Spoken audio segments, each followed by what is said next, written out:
Pour moi, la baisse, c'est un peu une aventure musicale. Le seul membre qui n'a pas été démissionné, c'est moi. Parce que je suis le chanteur. Bonjour, je m'appelle Nadim Bouizoul, je suis le fondateur du groupe La Baisse et vous êtes bien sur le courrier de l'Atlas.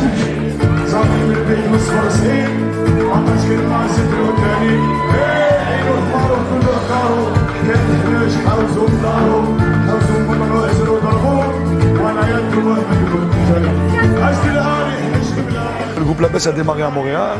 J'ai fait 2 albums là-bas avec des musiciens montréalais et tout ça.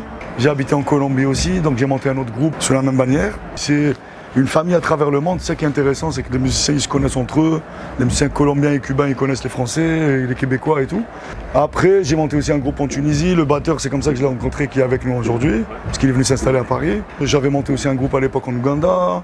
Chaque musicien a sa particularité et a son son. Ça m'a enrichi de pouvoir travailler avec plein de musiciens de différents horizons, quoi. En fait, il y a 2 racines qui sont revenues et c'est instinctif un peu. J'ai pas fait attention, mais c'est la racine africaine et la racine des gens du voyage. Ça m'a toujours fasciné un peu ces musiques-là. La samba m'intéressait, la capoeira m'intéressait par exemple au Brésil et d'un coup je dis ah mais ça c'est africain aussi. La musique gnawa, Afrique du Nord. Je me dis ah mais ça c'est une musique aussi africaine, quoi.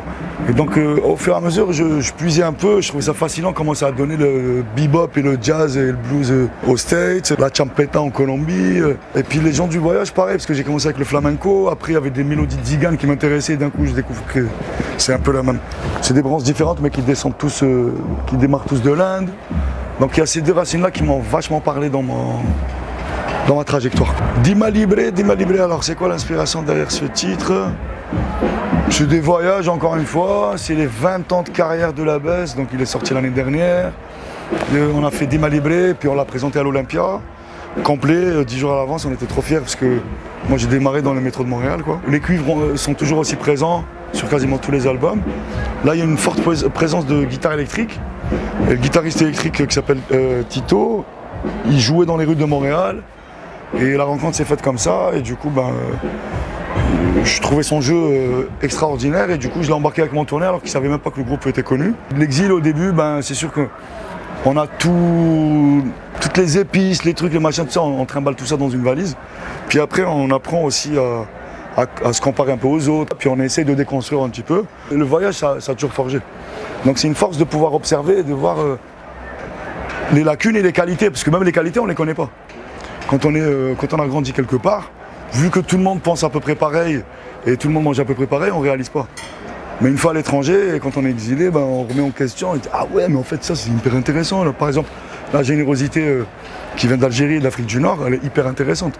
Je ne savais pas parce que pour nous c'était inné, c'était normal et tout. Mais quand on arrive quelque part, quand on arrive en Occident, on voit quand même que c'est pas nécessairement la même chose. Méziane, d'ailleurs, je le salue très très fort parce qu'il nous a fait confiance depuis le début et du coup le Cabaret Sauvage, on y a joué quand même plusieurs fois. Une première partie des grands frères, par exemple des Gnawa Diffusion, de Chirsi des bémols, tout ça, c'est comme la maison quand même. De participer à ce festival, c'est vrai que c'était un peu une évidence et Méziane, il a pensé à nous directement et dit allez, faut passer nous voir encore parce que ça faisait 2 ans qu'on n'était pas passé.